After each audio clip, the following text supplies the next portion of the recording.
चलिए तो आज स्टार्ट करते हैं फिजिक्स लेक्चर में लेक्चर नंबर 2 आवेशन के प्रकार। सबसे पहले देखेंगे अपन घर्षण।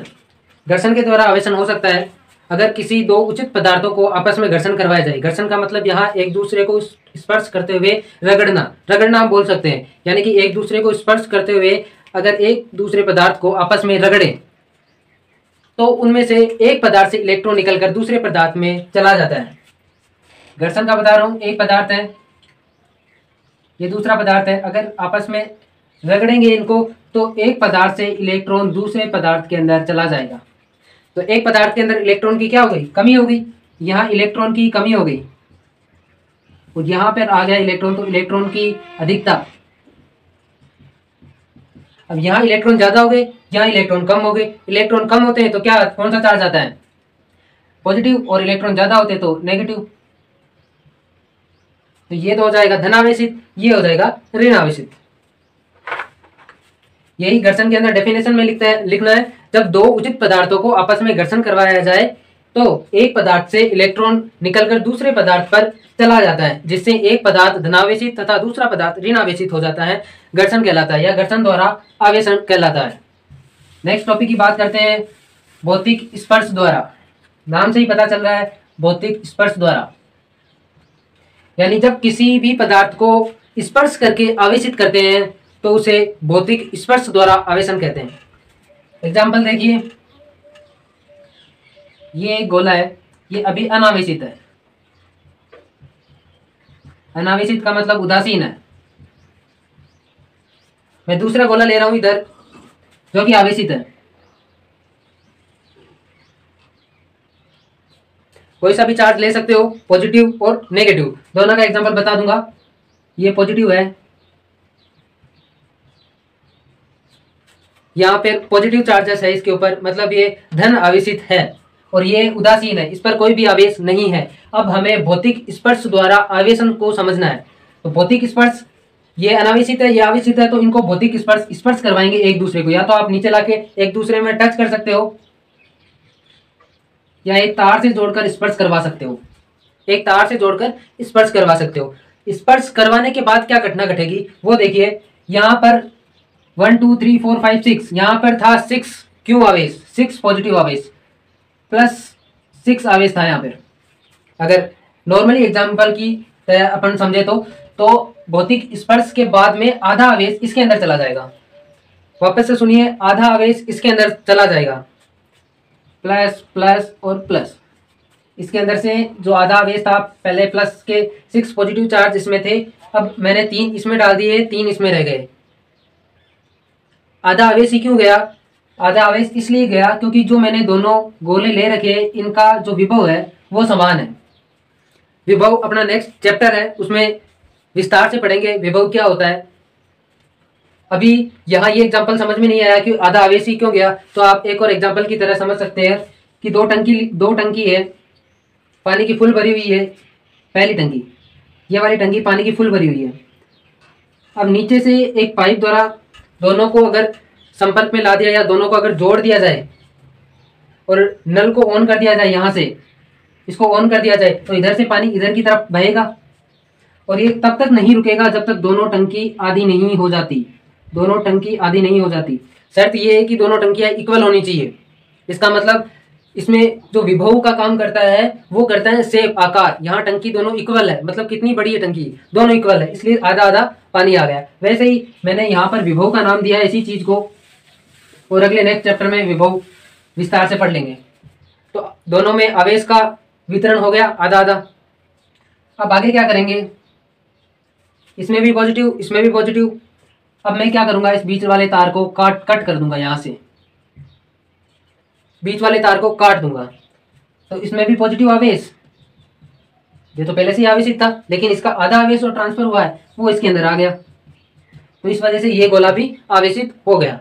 तो इस तरह से अपन भौतिक स्पर्श द्वारा किसी भी पदार्थ को आवेशित कर सकते हैं। यही लिखना है, भौतिक स्पर्श द्वारा। जब दो गोले ले आपस में भौतिक स्पर्श कराएं, भौतिक स्पर्श के द्वारा आवेश उत्पन्न किया जाना ही क्या कहलाता है? भौतिक स्पर्श द्वारा आवेशन कहलाता है। हो गया आवेशित। अब जैसे यहाँ पे नेगेटिव चार्ज लेंगे तो ये भी नेगेटिव हो जाएगा, ये भी नेगेटिव, ये भी नेगेटिव, दोनों एग्जाम्पल आ गए। अब आगे की ओर चलते हैं।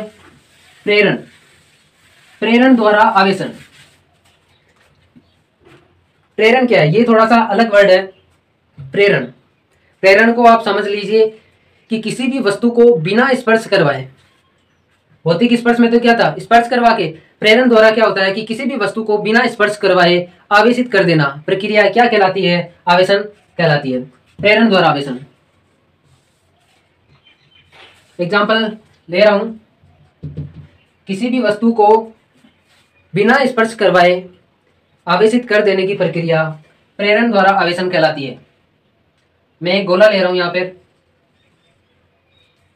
और एक ले रहा हूं छड़, धातु की बनी होती है छड़। ये मेरे पास जो छड़ है वो आवेशित है, या तो पॉजिटिव चार्ज ले लो या नेगेटिव चार्ज ले लो। ये आवेशित छड़ है, ये उदासीन है, इसको मैं स्पर्श नहीं करवा रहा हूं अभी तक, इसके पास ला रहा हूं, इतना पास कि स्पर्श ना हो, इनके बीच की डिस्टेंस बहुत कम है लेकिन स्पर्श नहीं हो रहा। अब यहाँ पर होगा क्या, ये उदासीन था। उदासीन का मतलब क्या होता है, उदासीन का मतलब होता है इस गोले के अंदर जितने भी प्रोटॉन हैं उतने इसमें इलेक्ट्रॉन उपस्थित है, यानी प्रोटॉन की संख्या धनावेश की संख्या ऋण आवेश की संख्या के बराबर है। तो इसमें धनावेश और ऋणावेश बराबर है, तो मैंने मान लिया कि ये धनावेशित है, तो यहां से ये आकर्षित कर लेगा किसको, ऋणावेश को।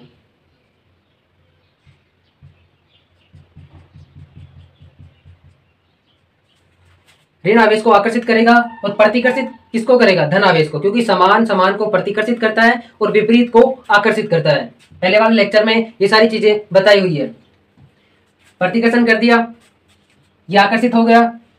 अब नेक्स्ट के अंदर अपन क्या करेंगे, इसका भू संपर्कित कर देंगे। भू संपर्कित का मतलब क्या होता है,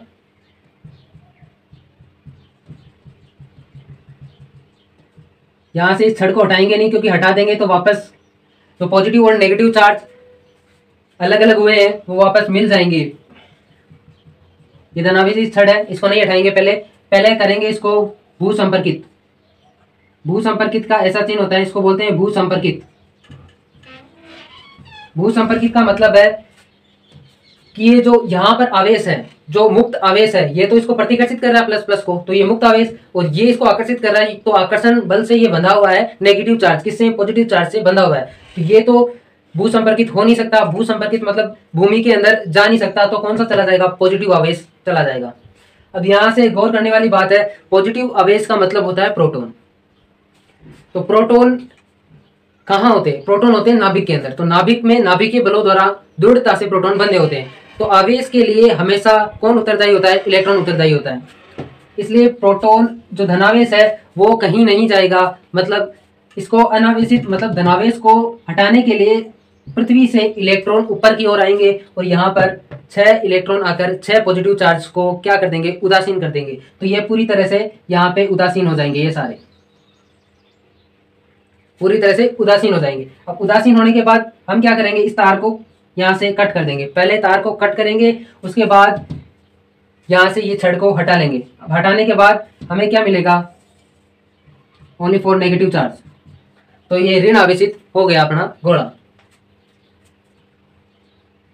अब इसकी जगह मैं छड़ को ऋण आवेशित छड़ लेता हूं। अगर ऋण आवेशित छड़ ले लूंगा तो यहाँ पर धनावेश आकर्षित होगा और ऋणावेश प्रतिकर्षित होगा। अब यहाँ पर क्या होगा, ऋणावेशित छड़ है, धनावेश आकर्षित होगा, प्रतिकर्षित होगा ऋणावेश। ऋणावेश का मतलब इलेक्ट्रॉन, और इलेक्ट्रॉन जो है वो भूमि में, मतलब पृथ्वी के अंदर जा सकता है।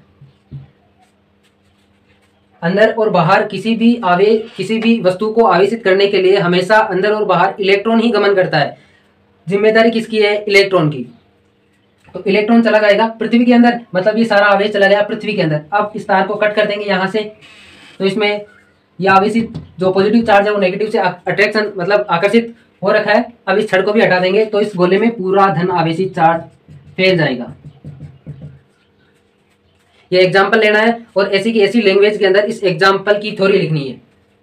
वो मैं आशा और उम्मीद करता हूं कि आप लिख लोगे।